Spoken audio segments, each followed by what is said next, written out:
A lot of people know about them and know what happened with them. Then he's talking to the guy in the gabardine suit with a green tie, big hat, and a Cadillac behind him, a yellow Cadillac. And he says, it's too small for me to look at and see it exactly, but he says that he's in the Cadillac gang. So what that is a reference to, the first non-revolutionary president in Mexico after 1910, well, after 1915, really, when they got rid of Huerta, but the first non-revolutionary president was Miguel Alemán, elected in 1946. Miguel Alemán was the second generation of revolutionary families, so it's a generational change. And he was a civilian when all of the others had been generals. Civilian, college educated, younger generation, and had his focus on urban life in Mexico and not the countryside the way the revolutionaries had. And so this was very different. And a journalist, working for Excelsior of course, said that with the election of Alemán, the revolutionaries got down off their horses, Villa, right? This sounds like Villa. Got down off their horses and got in their Cadillacs and sped away. So this is a reference here to the whole political system and the way it's changed. And it's an association of corruption in the city between the gray automobile gang and the Alemán government. The Alemán government, two quick examples of what people regarded as corrupt behavior. The Alemán government built all kinds of multifamiliares, apartments, and used substandard concrete and material. People knew it was going on. They didn't have proof till '85 with the earthquake, and all of those fell down. Secondly, Alemán needed someplace to get away from the pressures of being president of Mexico. So his plan was to create Acapulco. Acapulco was an ejido belonging to small farmers, and it was in the way of the presidential plans to have this great beach resort, beach destination, and so they were all shuffled away. Well, then Alemán and his cabinet members could jump in their car, Cadillacs, on the newly paved road and speed from Mexico City to Acapulco. That's what's going on in this great picture, in this great image. And, you know, there are other layers of it that you can think about and talk about. Okay.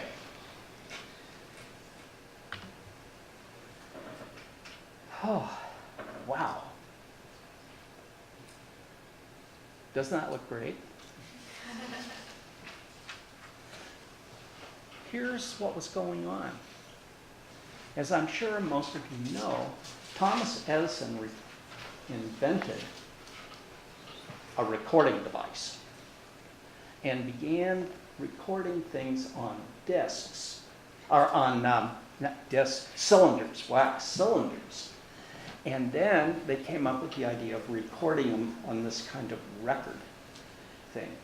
Now, Edison and other record companies decided that they could make a lot of money by going to foreign countries and recording what people wanted to hear there. This is not U.S. imperialism of let's make them listen to Roll Over Beethoven or some other major rock and roll hit. This was recording what Mexicans wanted to hear. And Edison and these guys thought, wow, not only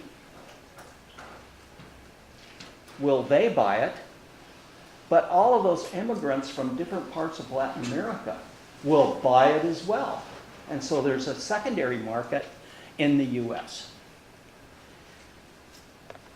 1905, well, first, like any good businessman, Edison sent representatives down and recorded the voice of Porfirio Diaz speaking to the world, and you can listen to Porfirio Diaz in that disc if you want to. It's in the Edison papers at Rutgers, and it's online, and you can get it and listen to it.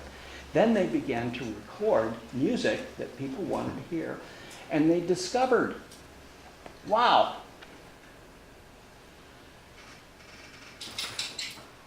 Mexicans like to tell jokes about people coming to Mexico City for the first time. Rural Mexicans coming to Mexico City and being confused about what was going on. And so they would tell these jokes. Well, we do the same thing here in the US. There's this whole series of immigrant jokes. Wow, have Norwegian friends? Great jokes about Norwegians in Minnesota. They're either immigrants, or the other form of humor is country boys from, like, I don't know, Knoxville, Tennessee, going to the big city for the first time, and they get all confused. These are called buckwheats. These buckwheats that come from the farm. And so I'm going to mention this. Maybe there will be two people who know the reference. The most famous of these buckwheat jokes or stories was done by Andy Griffith, who used to play Sheriff Andy from Mount Airy. And he has this 45 RPM record that on one side, he's a country boy, he's a buckwheat. He explains what baseball is. And of course he doesn't understand it. He's totally baffled. And he tries to explain baseball to his friend. Flip it over, and Sheriff Andy tries to explain a football game to his friend. These are very common immigrant kinds of jokes and very common buckwheat jokes. Same thing happened in Mexico City. And this one here, recorded in 1905, includes these two guys who are having a conversation about posadas, about the Christmas tradition of posadas and how it's supposed to operate. This is done in 3.5 minutes. And you can listen to this. I put that on there, and I'll be glad to give anybody the link who wants it. It's at the Library of Congress, and it's also on YouTube. And so you can listen to this about how they get confused about what's going on in posadas and why Joseph doesn't get the mule to hurry up. They're going to have a baby, and then they get confused because they're going to have the posada. The posada has to include the breaking of the piñata. So people get their Christmas gifts when they do the piñata. So that's the way this is all supposed to work. Well, that's not good enough for people with the best sense of humor in the world. So they get it all baffled on this record. And then, you all know how piñatas work, right? Piñatas, okay? Oh.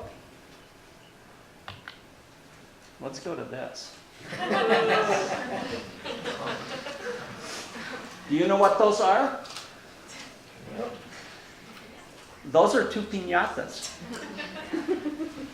That's the piñata of President Peña Nieto, And that's his wife, Angelica Rivera. And these are piñatas. They're for sale. You can order them online, in fact, and have your own piñata party if you want to. And take clubs and pound on both of these. By the way, notice that Angelica has this big medallion on.